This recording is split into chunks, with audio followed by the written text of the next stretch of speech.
wife the publication. And it's free? Oh yeah, it's freebie. It's distributed on Long Island and Queens in clubs, college campuses, record stores. Anybody who advertises there gets a distribution. It's about 30,000 every 2 weeks. And I've been writing for the magazine since its inception.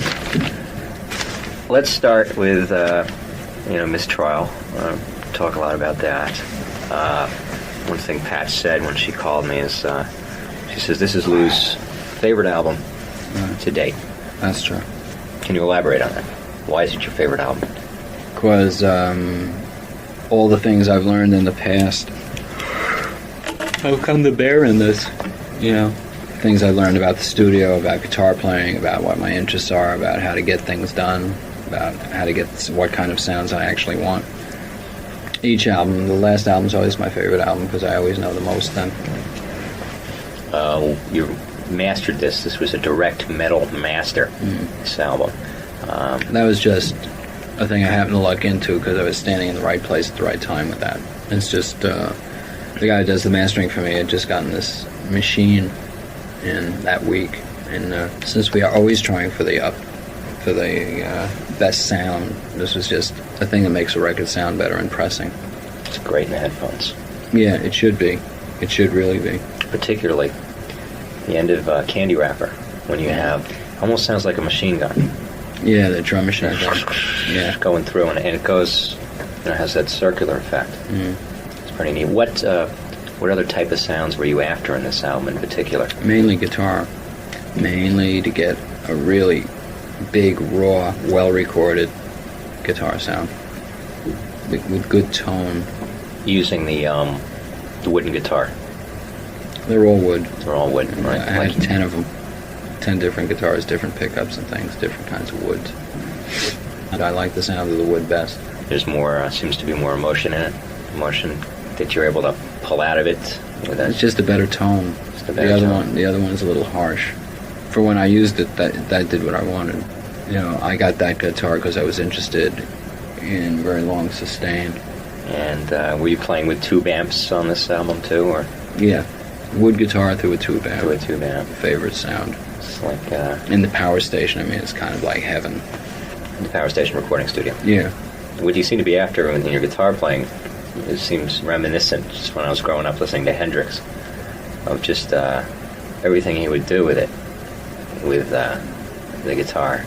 There was no synthesizers or anything that he used, but he really feeding it back and fuzzing it out. Oh, he could do it all, for sure.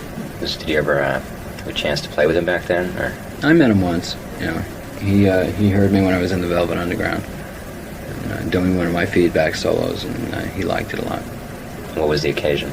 We were just playing the Whiskey a Go-Go in 1966.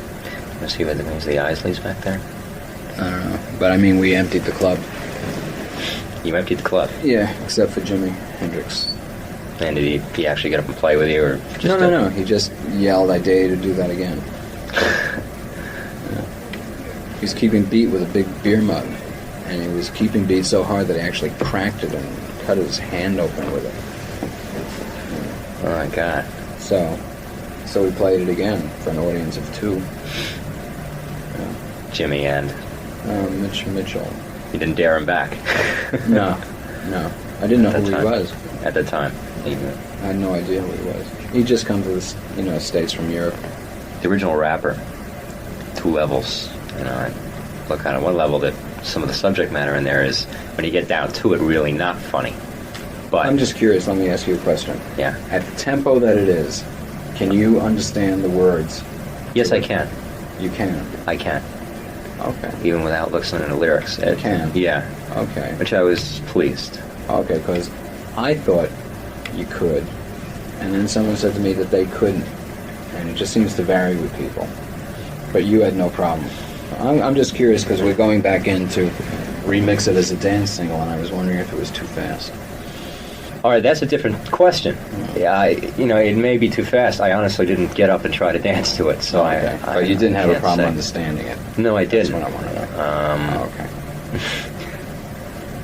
But I found it as I said again, the content itself, all right, the stuff wasn't that funny, but the way you delivered it was hilarious. It had almost a Zappa-esque feel to it, more than a, like any other type of rapper who's around today. And I was wondering your feeling on why did you feel that you wanted to do a rap song? I had been talking to Arthur Baker, and Arthur had said to me, "You ought to do a rap song." So, but this isn't really a rap song. It's really rock and roll with a couple of rap trimmings, but it's not really a rap song. It's like a rock and roll song with a rap in it. But I mean, I've been doing rapping all along. I mean, I don't have, Yeah. very limited number of notes in this voice. It's a rather tongue-in-cheek title. Yeah, think about it. Yeah, pun. We were doing it way back then. I remember you. I like the nice backing vocals by Ruben Blades. Oh, good. Did you hook up with him through Amnesty? Sun City. I met Ruben when we were doing the video for Sun City. That's when I first met him. One thing, thinking about the Amnesty and Farm Aid and Live Aid and Drive Aid and Sports Aid, and I think they're terrific. I think they're fun. I went to Live Aid. Are we reaching a point of saturation with these? No, I just think you can pick and choose the ones that you find yourself most sympathetic with and most attractive to you. I don't think we have to worry about that we have too many good causes. We will never have too many good causes. We can never do enough for all the problems that there are, but you can pick and choose that which seems most important to you. You don't have to partake in everything. I mean, do that which appeals the most to you. I had hoped, we would go to college kids, high school kids, school kids, because the primary purpose of the show was to attract new members. That was the primary goal, to make people more aware of Amnesty International and bring new members to it. Classes in a high school political science class, I joined Amnesty International, make as a project to write this dictator of that country and try to free a political prisoner. And that's, as far as I know, that's what came out of it. That's what we wanted to have happen. That's what happened. When you were hanging around backstage, did you get to talk to, I know there were a lot of stars back there and everything, but did you get to talk to any, real people out there to... We talked to a lot of political prisoners that we got to meet. People who had been freed precisely because of Amnesty International, or people who, while they hadn't been freed by Amnesty International, had been given some form of hope while they were rotting away in a jail because they would get letters from Amnesty International and they knew they weren't forgotten. And it was an amazing education to talk to these people because the freedoms that we have, I myself personally would find it so hard to believe some of these stories, except the fact the person was sitting right there telling me this is what happened. I wrote an article, they would say I wrote an article in a college newspaper and I was arrested the next day. I mean, it's hard, really hard for us to really grasp that, and then tortured in many terrible, terrible, terrible ways. And one of the things that gave these people hope and the strength to continue with the letters from Amnesty International saying, we know you're in there, we're trying to get your release, you're not forgotten. Believe me, it made a real difference. I talked to people. This is all for real, this really exists. This is something that everybody can do tomorrow. Be part of this. $25 a year. There's an organization that's been in existence 25 years. It's a really good one. If you don't belong to any organization, you could just belong to that one. Yeah, I think that's, the interesting thing in my mind is that this isn't just, hey, we put together this charity for this particular crisis. This is an ongoing thing that's existed. And existed for 25 years. They're recognized as a unbiased, accurate organization that keeps track of infringements on human rights violations, prisoners of conscience, people who are jailed for their political opinion, or just their opinion, period. This Korean guy I talked to, I mean, he had written an article that was critical of his government. Do not pass go directly to jail, 4 hours of torture. It's incredible. Always, and it wasn't. And then they released him, and then they jailed him again, and released him, and jailed him again. Yeah, the ones that we say have that Secretary Schultz came back and said they've made really great strides. They're really a lot better now, and it's just not true. How do I know it's not true? Because I'm talking to some recently released political prisoners from there who say it's terrible when your government does that. You have no idea the harm that you do. You completely make it okay for them to have these, they call them death squads that go to your house and just take you. It's scary, you know. I mean, just even sit here and hear about it. And it's really existing. And that's what Amnesty International is about. Because among other things, you can get in touch with Amnesty International. They will send you information about whatever country you want. Like when the thing about the Contras comes up, and they say that the Contras are really okay, it's the Sandinistas who are the real terrorists. Well, if you want facts and figures to find out if that's true or not, Amnesty International can supply you with that information, which is recognized by our own Congress as being the most accurate and unbiased. And of course, the real truth is that the Contras, hands down, are the terrorists, the human rights violators. So you pride yourselves as a non-political Party? A non-political body. Absolutely. They just look at all the different countries and they report on the violations as they're reported to them.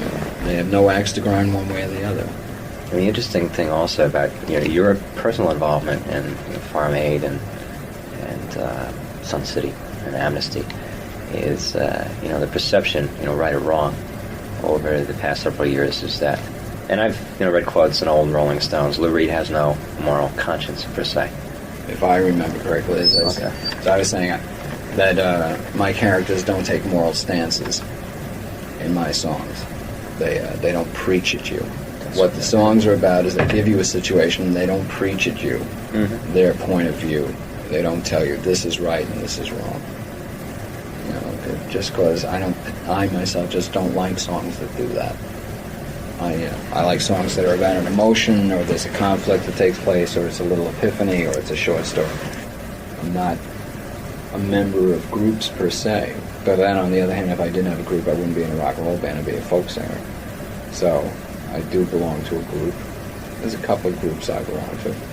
And these things that have been coming up, particularly because the political climate, things have seemed so negative lately, until Live Aid and some of these things started happening where young people could put their idealism and energy into something coherent, and TV could link it up so that we could all be part of it, as opposed to an isolated little thing over here and an isolated little thing over there.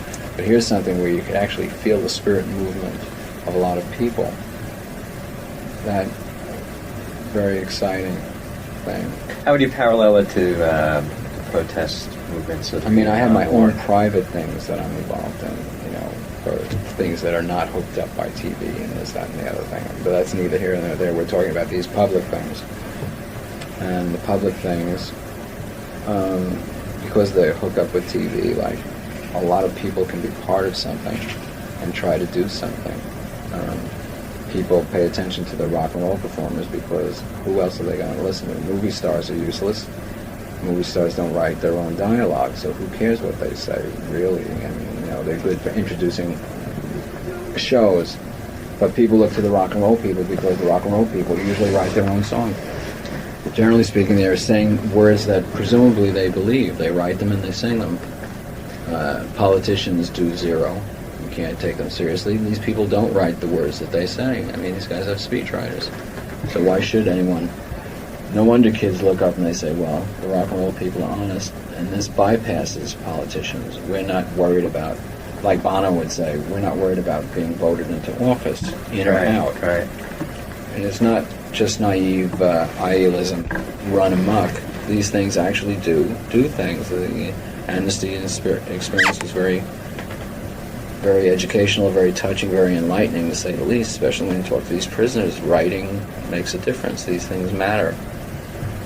The frustration people might feel as they read the headlines in the papers like today, that vote 5-4. On the conscious?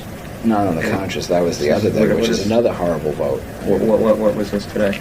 This was saying that the sodomy laws hold. Is this in Georgia? Right. But reaffirmed in the privacy of your own home. Is against the law. Which is absurd if you think about it on another level, because how can you enforce that?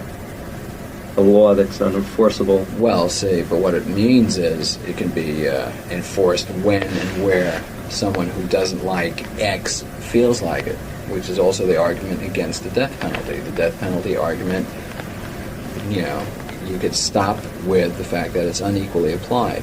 Someone who's poor is the one who gets it. And with this bullshit with the sodomy laws, You ever read Native Son? Richard Wright? No, Richard Wright, no. Yeah, it was the same type of injustice for the black man was associated with committing a crime. He was working for some, rich white family, and he got nailed for it. And he got nailed. The point was that he got nailed a lot worse than if it was a white man doing the same crime. Yeah, well, I mean, that's, when you're talking death penalty, you're talking about the government using the death penalty to persecute minorities. It's not the death penalty applied equally to everybody, an eye for an eye. It's not what you're talking about. You're talking about it as a governmental tool to persecute poor people. Rich people do not get the death penalty. And this thing with the sodomy laws, you're talking about exclusionary bias. Nothing against the police, it's just they will be used to carry this out. On the say-so of God knows whom, picking X out and being able to invade your home. This is, something people should really be worried about. This is one more example of the right-wing tendency of the country under Reagan right now. Thing to really worry about.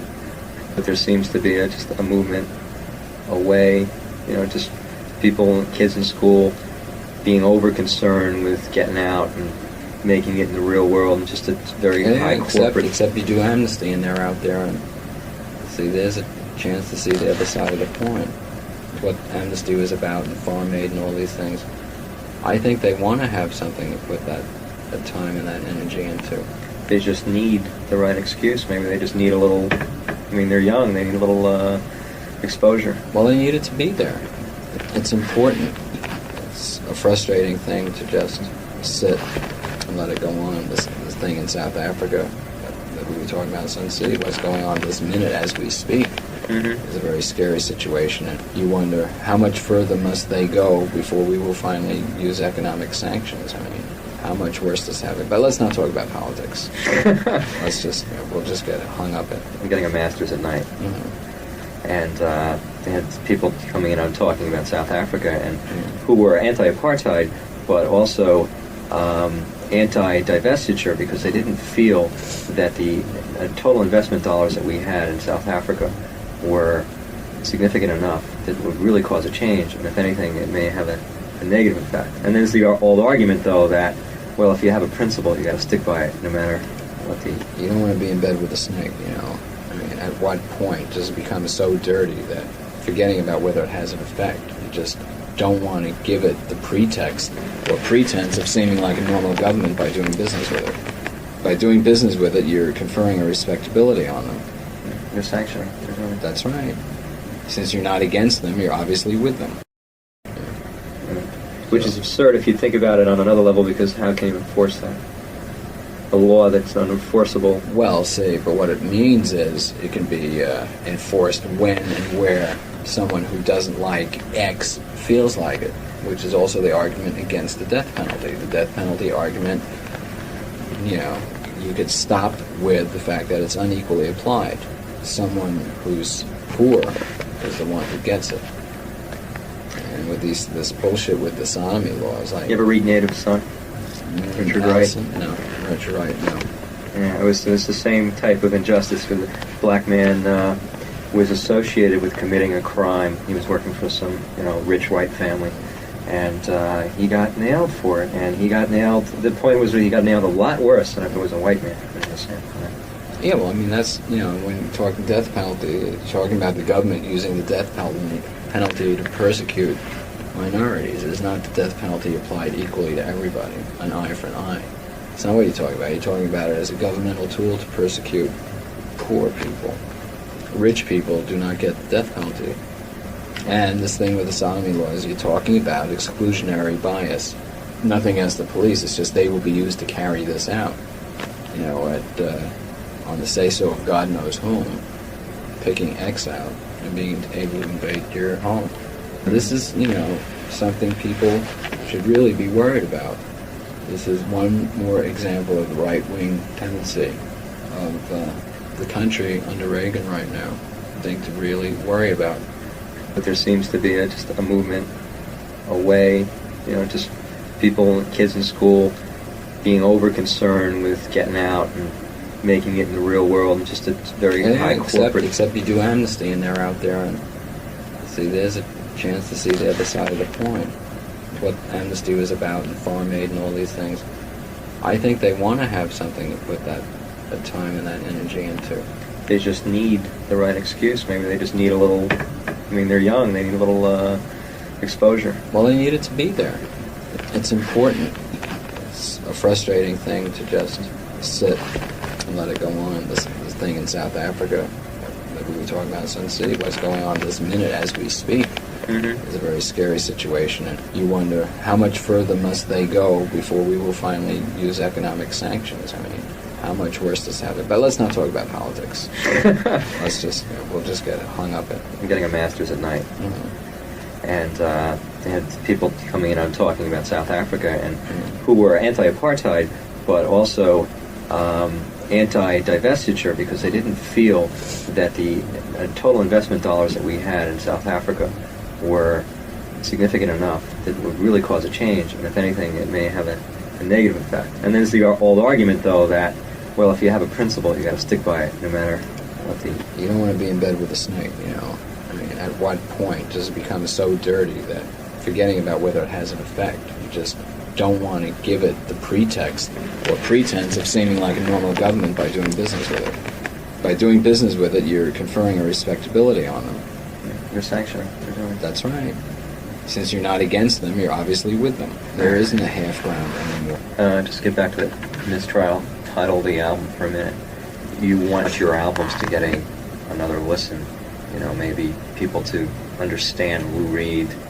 Get a little bit past some of the image or what they might, some of the preconceptions they might have. But I do think that some of these albums are really awfully good, and that people would genuinely enjoy them if they got a chance to hear the damn things. I just, in one song alone, okay, and I know it's one of your most popular tunes, Walk on the Wild Side. I was talking to Jim Carroll a few years ago, after Catholic Boy had come out, and he was telling me about some of the characters in that song. And they in fact existed.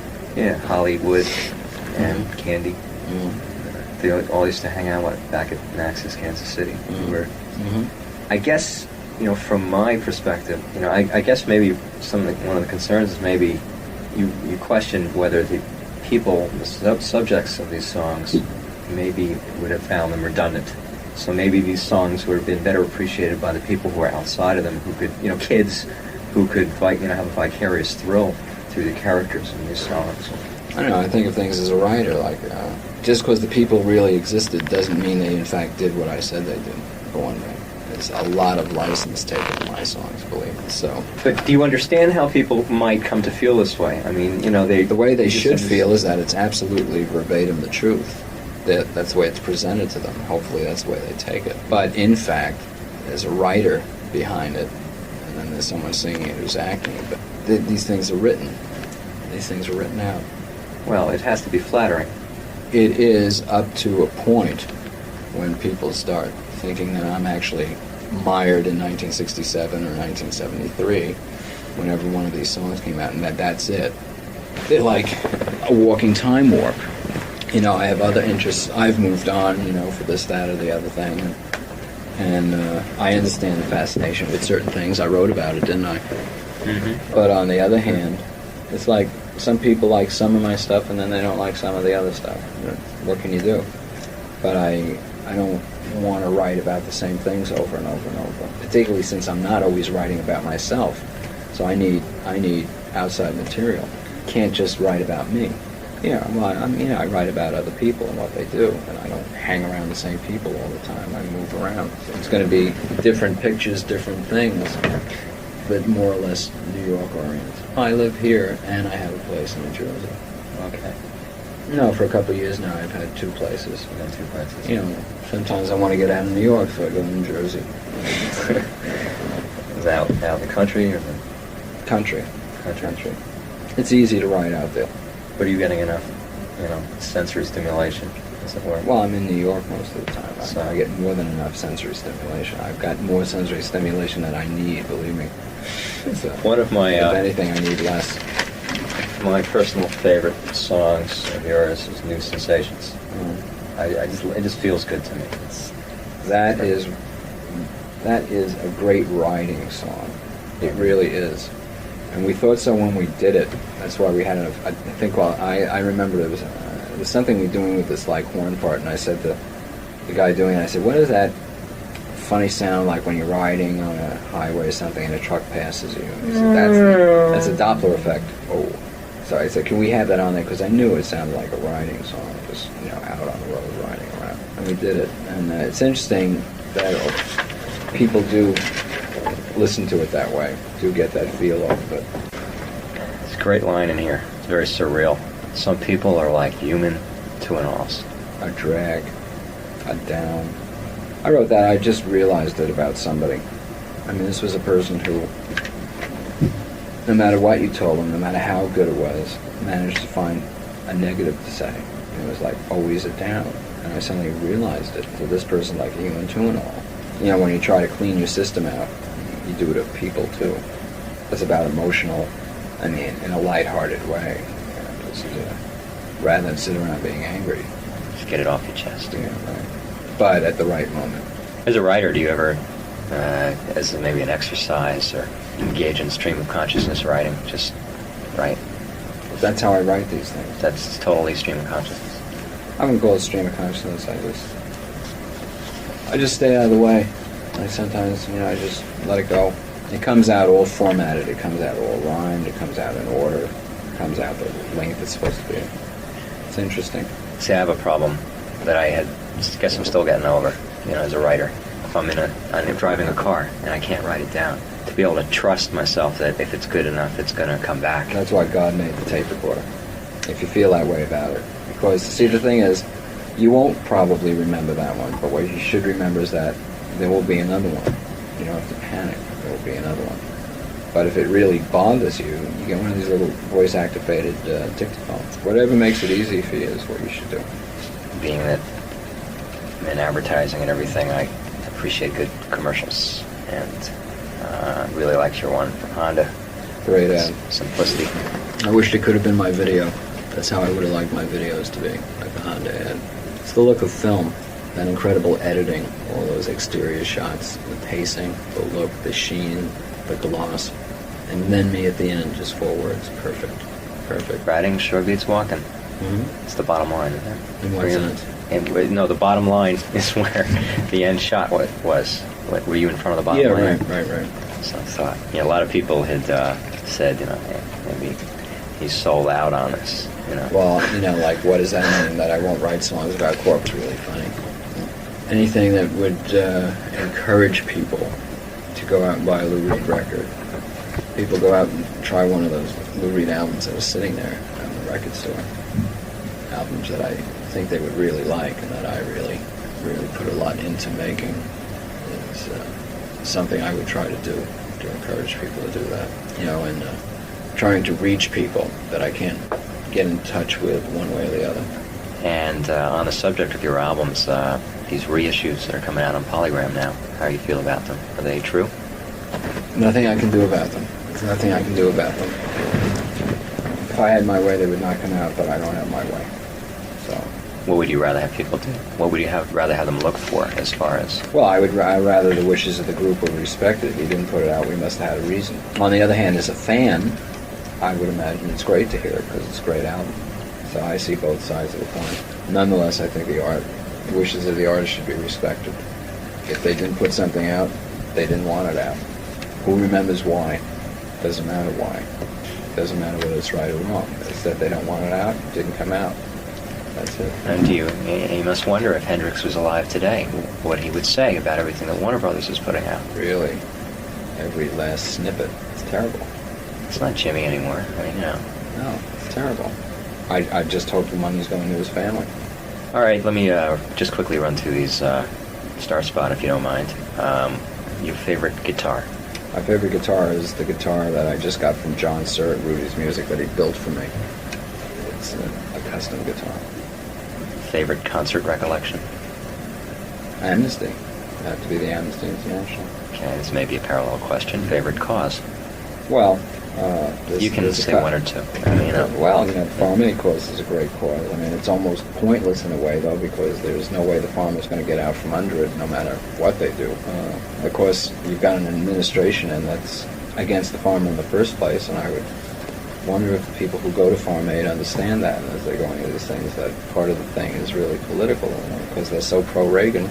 Well, they should realize then that the person that they voted in so overwhelmingly, and I think they would vote him in overwhelmingly tomorrow, is one of the people who's doing it to them, in my opinion. Farm Aid, Sun City, Amnesty. Your favorite video? Yeah, and also, I mean, there's all kinds of things, like the Animal Medical Center or something. It's an animal hospital in New York where they're open 24 hours a day if you ever have an emergency with your animal, your dog or your cat or something. It's a place you can go and you get, like, these top vets and things like that. Anyone who's ever had an animal to say that was run over by a car and you wonder if you could do something about it. Your favorite animal? Dog. In particular breed? Dachshund. Your favorite author? I would have to think. Well, I couldn't tell you that off the top of my head. Any favorite videos? You mean like Sledgehammer? I love it. It's another great use of the face. Just Peter Gabriel. Well, a little comment about your video. Godly and Cream did it, and you had nothing to do with it. You had the robot. I let it occur, is what I did. I turned green when I saw it. I'd once seen an autopsy, and it reminded me of it. And the pulling off of the face. I thought it was very funny. I did too. I mean, on the other level and everything, it's also kind of grotesque. That was grotesque. Would you rather not do videos, or you? Well, they're there. It's they're commercials. All of it is to try to encourage people to buy the albums, listen to the albums. Mm-hmm. But do you have no particular love with the art form? I don't feel anything about it one way or the other. What I'm interested in is the record. Your favorite diversion? Motorcycling. Motorcycling. Your favorite sport? My favorite sport, basketball. Okay. Any favorite teams? Sports teams? Basketball? Well, then what can you say about the Knickerbockers? You're trying to forget what's going on. What can you say? Hubie Brown will abuse Patrick Ewing till he ends up like, Bernard. What can you say about it? Get rid of Hubie Brown. Your favorite car? My favorite car? Oh, that would take a while. I wish I could have some of my favorite cars. I would personally like to have a new Corvette. Why not? In time. Yeah. I'll put that up on a list of things. The want list. I mean, out where I am, we deal in things like four-wheel drive because of mud and snow. Like, this is not the place for a Corvette. Favorite comedian? I love Richard Pryor. Some of the routines Richard Pryor does.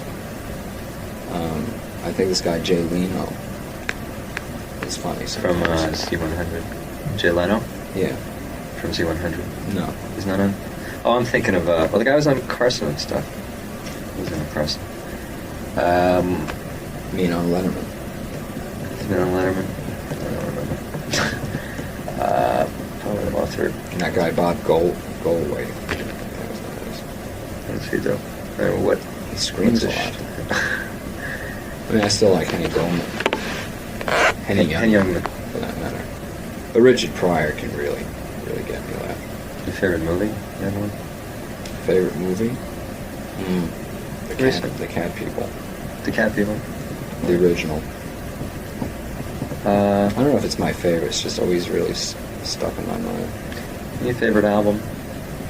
List a couple? Yeah, okay, if you got one. I don't have one. You got a couple of choice ones if you were, snowed in for a week? No, I've done this before. No. Alright, that's an answer in itself. I mean, an Otis Redding album, a Dylan album. Let's see. Are You Experienced by Hendrix? I would probably want. If I had to, maybe a J.J. Cale album. Oh, Al Green, staple singers. Maybe a Don Cherry one, a Coleman album to spice things up a little bit. Maybe some doo-wop out of a cappella, perhaps. Maybe a little rockabilly thrown in, maybe Carl Perkins. Sounds like a great format for a radio station. Yeah, I really wish they would play things like in Europe they do that. You know, we have a radio station that play a little bit of this, a little bit of that. BBC. You know, they don't do it here. They do it here. It's like all one thing. We gotta pigeonhole everybody. You know, but you know, like in France, I heard some remarkable radio. You know, Billie Holiday would be one song, then a heavy metal song, then some rockabilly, then a Bats Domino song, then maybe a little jazz. I mean, you know, music. No, I think we got some good stuff here. Okay. Good. Thank you very much. Thank you. Okay, I look forward to seeing you at the Ritz. Okay.